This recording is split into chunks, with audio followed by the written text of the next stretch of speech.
कल जो हम लोगों ने प्रारंभिक शिक्षा यानी जो हमारा विषय था वर्तमान समाज एवं प्रारंभिक शिक्षा, और हमारी जो क्लास है DElEd first year second year, इसमें हम लोग पढ़ रहे हैं रूसो का शिक्षा दर्शन। हम लोगों ने रूसो का शिक्षा दर्शन जो पढ़ा था कल, उसने बताया था कि वुमेन एजुकेशन की जो बात की थी जो रूसो ने, उस किस किस प्रकार से की थी उसमें हमने समझा। उसकी रूसो की दो बुक बताई थी मैंने आपको। पहली तो उसकी बुक थी एमिल और दूसरी थी उसकी बुक सोफिया। सोफिया जो है वो एमिल की क्या है, पत्नी है। उस हिसाब से जो सोफिया में उसने सबसे सोफिया जो बुक है उसमें महिलाओं के एजुकेशन की बात की है।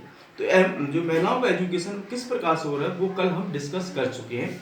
आज हम लोग डिस्कस करेंगे रूसो का अध्ययन पद्धति। अध्ययन पद्धति मतलब इसका टीचिंग मेथड क्या था, क्या चाहता था, किस प्रकार से बच्चों को पढ़ाया जाए, वो उनके बारे में हम लोग समझेंगे। देखिए, सबसे पहले देखेंगे हम लोग कि स्वानुभव द्वारा सीखना मतलब क्या है, लर्निंग बाय सेल्फ एक्सपीरियंस, करके सीखना। रूसो के अनुसार शिक्षा एक आंतरिक क्रिया है, आंतरिक है, इंटरनल एजुकेशन है, इंटरनल वर्क है वह बाहर से नहीं लादी जानी चाहिए। वो कहता है कि ये क्या है, आंतरिक है। जब बच्चा स्वतंत्र हो सीखने के लिए तभी उसको पढ़ाया जाए, उसको जबरदस्ती उसके ऊपर प्रेशर ना दिया जाए। भूगोल, जीवन शास्त्र, इतिहास, जो तीन चीजों को बताया था कि भूगोल, जीवन शास्त्र और इतिहास, इनको बच्चों को ज्यादातर जो अध्यापक हैं इनको बच्चों को अवलोकन कराना चाहिए, अन्वेषण कराना चाहिए, विजिट कराना चाहिए, ट्रिप पे ले जाना चाहिए इन बच्चों को।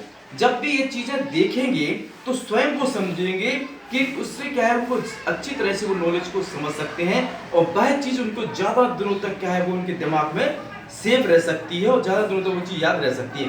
जैसे कि हम लोगों ने देखा है भूगोल, तो भूगोल के लिए हम बच्चों को ले गए तो भूगोल के बारे में, ज्योग्राफी के बारे में हमने दिखाया कि नदियां कैसी होती हैं, पेड़ पौधे क्या होते हैं, तो उनकी ज्यादा समझ में आएगा कि वातावरण कैसा होता है, एनवायरमेंट कैसा होता है। दूसरा उनका जो है वह है जीवन शास्त्र। जीवन शास्त्र मतलब क्या है, सोशल स्ट्रक्चर, समाज के बीच में रहना, उस समाज में घुमाना चाहिए, मोहल्लों में दिखाना चाहिए बुजुर्ग लोग कैसे रहते हैं, कैसे अपना जीवन चलाते हैं, कैसे लोग उनकी बात मानते हैं, ये दिखाना चाहिए। तीसरा उनका जो था इतिहास, इतिहास की भी बात वो कहते थे कि इतिहास को भी विजिट कराओ। जैसे कि मैंने अकबर के बारे में पढ़ा, तो अकबर के बारे में पढ़ा तो अकबर के बारे में पूरी तरह से उसको नॉलेज होना चाहिए कि अकबर के कहाँ का राजा, कहाँ उसने राज किया, कौन कौन सी चीज़ों की इमारत का निर्माण करवाया। जैसे कि अकबर है तो अकबर ने जैसे कि लाहौर का किले का निर्माण करवाया, और दूसरा उन्हें इलाहाबाद के किले का निर्माण करवाया, तीसरा जो है उसने आगरा के किले का निर्माण करवाया। तो हम वहां पर जाकर के उसको विजिट कराएं कि जो फोर्ट है, जो आगरा फोर्ट है, ये किसने बनवाया है, अकबर ने। तो बच्चा देखेगा यार आगरा तो बहुत अच्छा फोर्ट है, ये तो बहुत समय लगा होगा बनने के, तो उसमें दिमाग में उस चीजें उसकी कल्पना करेगा, वो चीजें सीखेगा और वह चीज उसके दिमाग में ज्यादा दिन तक याद रहेगी। दूसरा तथा प्रयोग विधि, एक्सपेरिमेंटल मेथड, इससे तात्पर्य यह है कि बालक को अन्वेषण के रूप में प्रयोग किया जाए, यानी उसको कल्पना कराई जाए और उसके बाद उसको सिखाया जाए।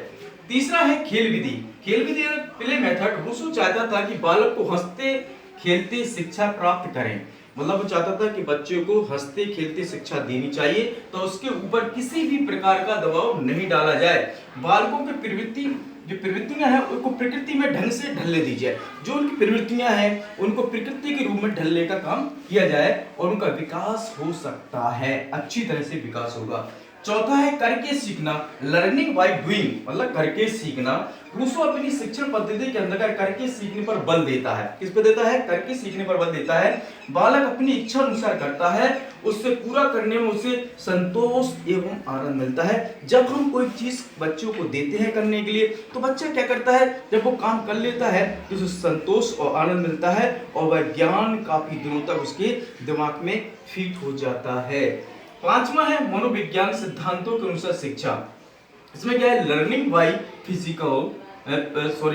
Bye psychological method. रूसो ने बालकों के व्यक्तित्व ने इंडिविजुअल उनको विकास करने की बात की, उनका विकास हो, उसकी पर्सनालिटी निखर के आए और किसी भी कोई भी समस्या हो और उससे वो लड़ सके, ऐसी एजुकेशन देने की बात की है उन्होंने विकास को दिया। उसके अनुसार शिक्षण मनोविज्ञान सिद्धांतों पर आधारित होना चाहिए।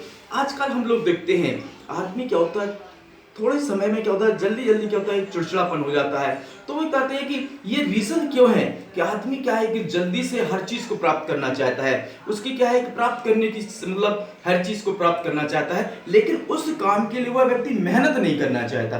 तो रूसो कहता था कि भाई आपको कोई चीज पाना है तो सबसे पहले आपको उसके लिए तप करना पड़ेगा, मेहनत करना पड़ेगा, लगन से काम करना पड़ेगा, तभी तो वो चीज आपको मिलेगी। तो आपको क्या करना, पहले तो आपको मेंटलिटी जो आपका है वो आपको फिट होना पड़ेगा। जब आपको मेंटलिटी आप फिट हो जाएंगे किसी भी काम करने के लिए, तो वह काम बहुत जल्दी आप उसको कर सकते हैं और वो काम आसान आपके लिए रहेगा। ये रूसो चाहता था, यदि आदमी को बिल्कुल किसी भी समय, हर समय अगर कोई भी प्रॉब्लम आती है तो उस समस्या से वो लड़ सके, ऐसी एजुकेशन की बात की थी रूसो ने। और रूसो जो था एक प्रकृतिवादी तो था। सिर्फ मैं इस रूसो के बारे में बताना चाहता हूँ थोड़ा और, कि रूसो जो है वो हर चीज में सफल है, बिल्कुल उसकी जो सोच थी वो हर चीज में वो सफल था।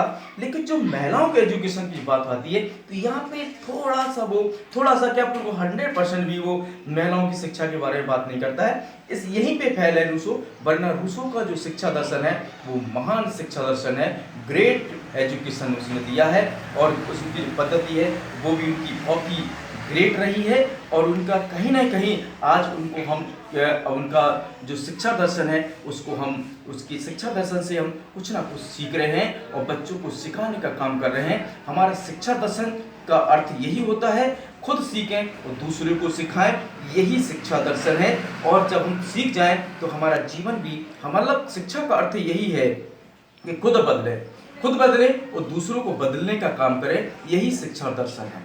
आज का टॉपिक यही खत्म होता है। आपका दिन शुभ हो। कल हम दूसरे टॉपिक के साथ प्रस्तुत होंगे।